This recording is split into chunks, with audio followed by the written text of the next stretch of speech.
네, 안녕하세요. 엔비디아를 같이 보겠습니다.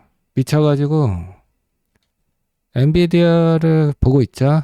네, 여러분이 뭐 관심이 없으셔서 아주 가끔씩 언급을 하고 있는 종목인데 오늘 한번 정리를 하겠습니다. 네, 개인적으로 반도체 종목들도 계속 보고 싶은데 조회수가 안 나와요. 네, 아마 이번 영상도 조회수가 아주 그지 깽깽이를 기록하지 않을까 그렇게 생각이 되어지지만 뭐 중요한 종목이기 때문에 보유를 하고 계시지 않더라도 관심을 갖고 계시면 좋은 기회가 왔을 때 잡을 수 있지 않을까 그렇게 생각이 되어집니다. 네, 어쨌든 한번 정리를 해보면 지난 3월 8일 네, 꼭지에서 거래량이 터지는 음봉이 나왔는데 직전 양봉도 잡아먹었고 거래량도 터졌고 이 거래량이 상당했죠. 이때가 언제냐? 2023년 작년 8월 이후 가장 큰 거래량이 꼭지에서 음봉으로 터졌고 거래량이 이때와 비슷했지만 거래 대금으로 치면 훨씬 높은 거죠. 주가가 많이 올랐었기 때문에. 그래서 안 좋게 봤었습니다. 그리고 꼭지에서도 나온 음봉. 참고로 미국 주식 차트는 양봉이 초록색이고 음봉이 빨간색이에요. 네, 어쨌든 이것도 안 좋게 봤고 이것도 안 좋게 봤는데 음봉에서 거래량이 터졌기 때문이다. 근데 대신에 작전이 심플해졌다라는 얘기를 했었습니다. 작전이 대신에 심플하게 접근이 가능하다. 강한 저항 라인을 만약에 강하게 돌파한다면 그것은 많이 간다는 시그널이다. 이렇게 얘기를 하면서 그때는 매수가 가능하다. 과거 엔캠 그리고 포스코 홀딩스가 40만 원을 넘었을 때의 차트를 보면서 그런 얘기를 했었죠. 그래서 미쳐가지고 다시 올랐습니다. 이렇게 정말로 강한 저항 라인을 트라이 하러 올라오고 있었어요. 그러다가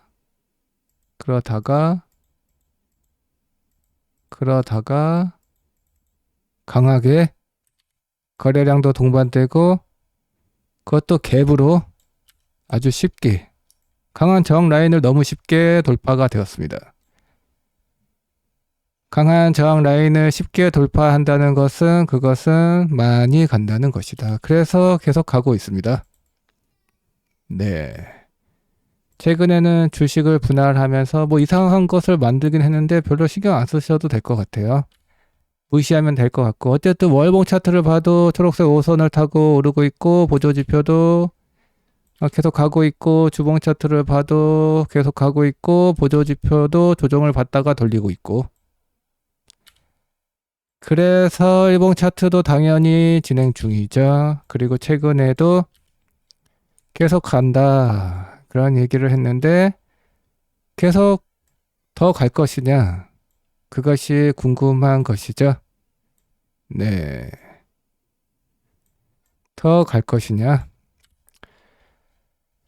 네, 어쨌든 뭐 여러분이 정말로 샀을지는 모르겠지만 우리 채널에서는 돌파가 됐을 때 강한 저항 라인을 돌파가 되었을 때 돌파했을 때 매수가 되었고 지금은 계속 더 간다 이러고 있죠. 네, 엔비디아의 실적 전망을 한번 보겠습니다. 매출의 최근 성장성을 보면은 아주 가파르게 성장을 했었고 네, 계속 좋을 것으로 보여지지만 시간이 지날수록 어떻게 보면 당연한 얘기이긴 하지만 성장은 결국 둔화될 것으로 전망이 되고 있습니다. 이익의 규모도 마찬가지예요. 그동안 빠르게 성장을 했었고 시간이 지날수록 둔화될 것이다. 이것은 뭐 당연한 것인데 엔비디아를 누가 전망할 수 있겠습니까? 솔직히. 네, 엔비디아의 미래를 누가 맞출 수 있겠습니까? 지금까지 누가 맞췄습니까? 이렇게까지 계속 오른다고 누가 했습니까? 네, 어차피 그 누구도 알 수 없는 얘기를 하는 것이다. 여러분이 보고 있는 글로벌리 천재들이 추정했던 이러한 실적 전망조차도 다 틀릴 수 있다. 그동안 계속 틀렸었고. 네, 그래서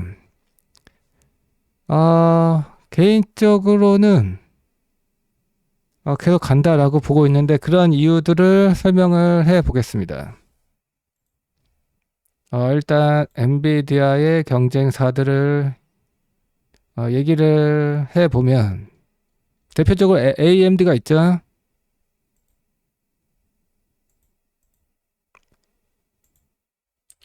AMD만 봐도 대표 경쟁사 AI 반도체 경쟁사 AMD만 봐도 중요한 것은 엔비디아가 지금과 같은 지위를 고성장하는 섹터의 독보적인 지위를 유지할 수 있을 것이냐인데 그것이 예스가 되면 거짓말처럼 계속 가는 것이고 노가 되면 꺾이겠죠. 근데 경쟁사들이 엔비디아를 따라잡기가 쉽지 않을 것 같습니다. 여러 가지 이유가 있지만 가장 중요한 것이 HBM이 없다. 그리고 기술적으로도 엔비디아가 훨씬 높습니다. 그래서 따라잡기가 쉽지 않은 상태에서 HBM이 전부 엔비디아로 가고 있다. 네, 이게 아주 중요한 얘기예요. 아무리 AMD와 같은 경쟁사들이 새로운 제품을 만들더라도 엔비디아와의 기술 격차를 좁힐 수 없는 상황에서 많이 만들지도 못한다. HBM이 모두 엔비디아로 향하고 있기 때문에 대표적으로 SK하이닉스, HBM 대표 종목 SK하이닉스만 봐도 얘가 미쳤다고 다른 엔비디아 경쟁사들에게 HBM을 주겠습니까? 미쳐서? 지금 얘가 갑이잖아요. 엔비디아에 찍힐 일 있습니까? 그리고 마이크론도 마찬가지고 그리고 삼성전자는 뭐 경쟁사들에게 HBM을 납품하고 있지만 뭐 엔비디아와의 물량 차이가 엄청 나잖아요. 그리고 삼성전자 역시 엔비디아로 들어가고 싶어 한다. 엔비디아 바락이다. 엔비디아에만 들어가고 싶어 한다. 다른 경쟁사로 제품을 HBM을 공급하는 이유는 엔비디아에 못 가니까. 엔비디아에 납품을 못하기 때문에 퀄컴과 같은 경쟁사로 들어가고 있지만 네. 규모가 다르다. 비교가 되지 않는다. 그래서 이러한 분위기가 당분간은 지속될 것 같습니다. 그래서 엔비디아의 독보적인 지위가 무너지기 쉽지 않을 것 같습니다. 그래서 가장 고성장하는 산업 섹터에서 독보적인 지위를 차지하고 있다면 그리고 그러한 포지션을 유지해 갈 수 있다면 단순하게 보면 됩니다. 계속 갈 수밖에 없다. 네, 거짓말 같게도 계속 갈 수밖에 없습니다. 물론 가다가 중간중간 쉬었다 가겠죠. 네. 하지만 우상향 추세를 꺾기에는 쉽지 않을 것이다. 네, 그렇게 생각을 하고 있습니다. 그래서 최근까지도 엔비디아를 보면서 계속 더 갈 것이다. 이런 얘기를 지겹게 했는데, 더 가겠죠? 네, 최소한 올해까지는 더 갈 것 같습니다. 보수적으로 보더라도 올해까지는 계속 간다. 그리고 이 얘기도 계속 했었는데, 제가 그 GPT 유료 버전을 쓰고 있어요. GPT 유료 버전을 쓰고 있는데 최신 버전인 것이죠. 네, 써보면 압니다. 반도체 성능이 더 높아져야 할 것 같고, 서버도 더 증설이 되어야 할 것 같고, 그러한 것들이 계속 느껴집니다. 네. 그래서 GPT 상태만 봐도 알 수 있다.